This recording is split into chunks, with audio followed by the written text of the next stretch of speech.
إن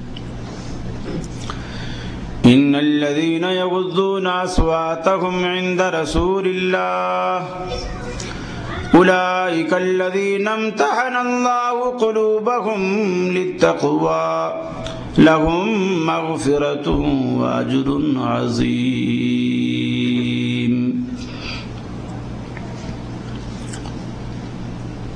صدر مجلس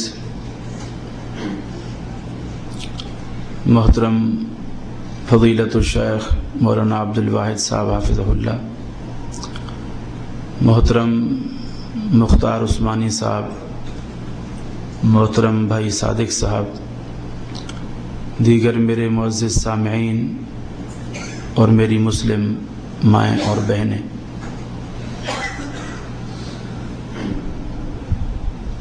ہم یہاں حرمت رسول کے عنوان سے جمع ہیں۔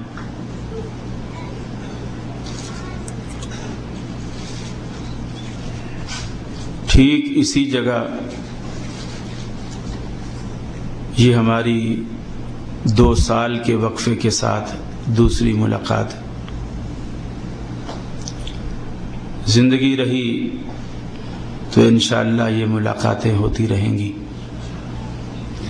اللہ رب العالمین آپ کا آنا، آپ کا بیٹھنا اور اس محبت کا اظہار کرنا قبول و مقبول فرمائے، جو میرے لیے انتہائی فخر اور اعزاز کی بات ہے۔ اس عنوان پر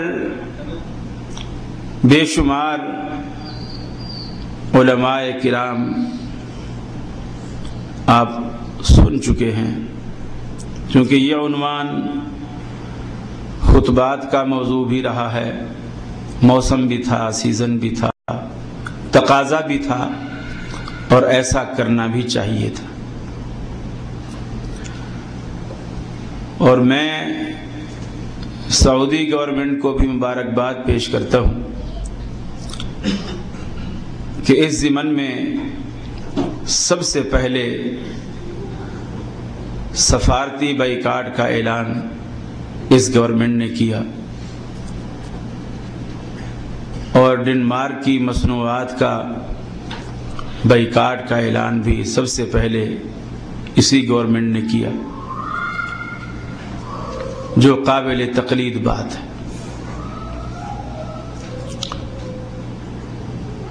دیکھنے کی بات یہ ہے، کفر سے تو توقع رکھی جا سکتی ہے، رسول اللہ صلی اللہ علیہ وسلم کی شان میں گستاخی کی بھی، کفر کی بھی، توہین کی بھی، لیکن مسلمانوں سے تو اس کی توقع نہیں کی جا سکتی۔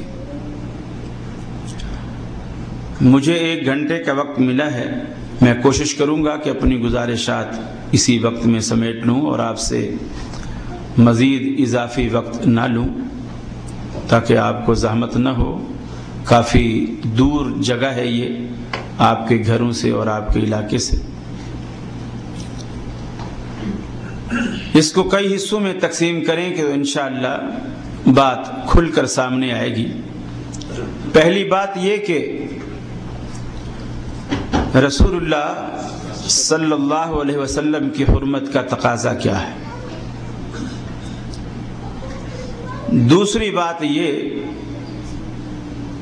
کہ رسول اللہ صلی اللہ علیہ وسلم کی شان میں جو گستاخیاں ہوئی ہیں، ہو رہی ہیں، یا لوگ آگے بھی جرأت کریں گے، اس کی شکلیں کیا ہیں۔ تیسری، اس کا تدارک کیا ہونا چاہیے، ان کو روکا کیسے جائے، ان کو سنبھالا کیسے جائے۔ بحیثیت ایک مسلمان کے ہمارا کیا فرض بنتا ہے۔ میں کوشش کروں گا کہ یہ ساری باتیں اسی گفتگو میں سمیٹ لوں۔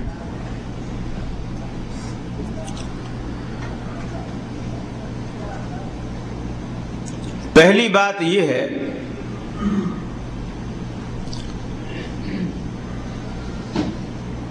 جن عاقبت نا اندیشوں نے اخبارات میں وہ توہین آمیز کارٹونز وغیرہ چھاپے، ان کی جس قدر مذمت کی جائے کم ہے، لیکن کام مذمتوں سے نہیں چلتا۔ کہتے ہیں کہ لاتوں کے بھوت باتوں سے نہیں مانتے۔ خالی مذمت کوئی معنی نہیں رکھتی۔ اس سے پہلے بھی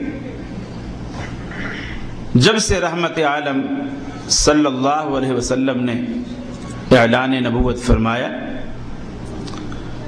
تب سے دشمنان اسلام اس کوشش میں ہیں، اس کاوش میں ہیں کہ کسی نہ کسی طرح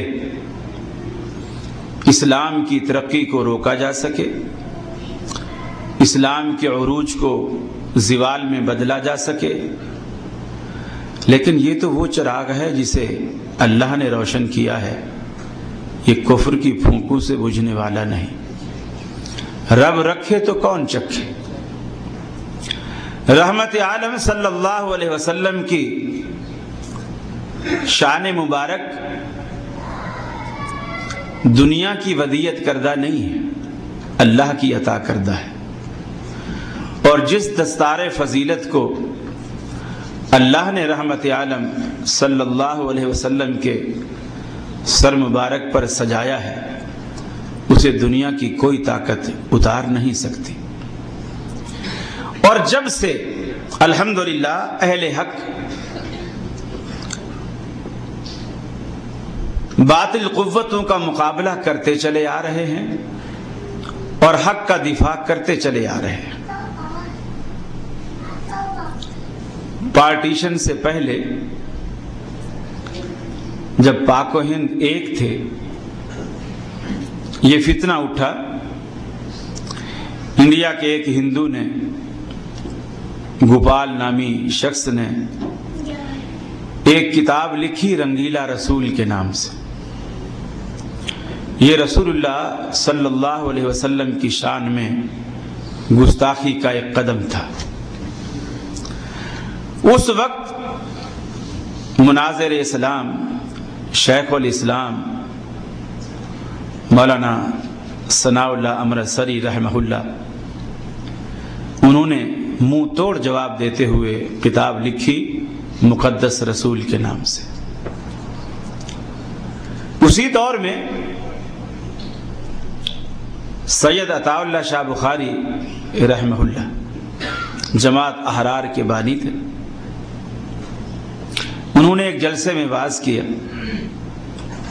یہ بات میں اس لیے سنا رہا ہوں کہ جب سے یہ سلسلہ ہوا، بہت سارے لوگ ہم سے پوچھتے ہیں کہ جی ہمیں کیا کرنا چاہیے؟ آیا ہمیں وہاں جا کر ایسا کر دینا چاہیے، اس کو مار دینا چاہیے، اس کو یوں کر دینا چاہیے؟ میں کہتا ہوں کہ کام کرنے والے پوچھا نہیں کرتے، پہلے کرتے ہیں پھر پوچھتے ہیں کہ یہ مجھے کرنا چاہیے تھا یا نہیں کرنا چاہیے تھا۔ سید عطا اللہ شاہ بخاری نے ایک درس دیا، درس میں کہا کہ ایک ہندو نے میرے پیغمبر کی شان میں گستاخی کی ہے، کون ہے جو اسے اس گستاخی کا مزہ چکھائے؟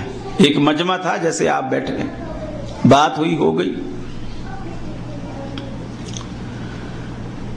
صبح یہ خبر بڑی جلی سرخیوں کے ساتھ اخباروں میں چھپی،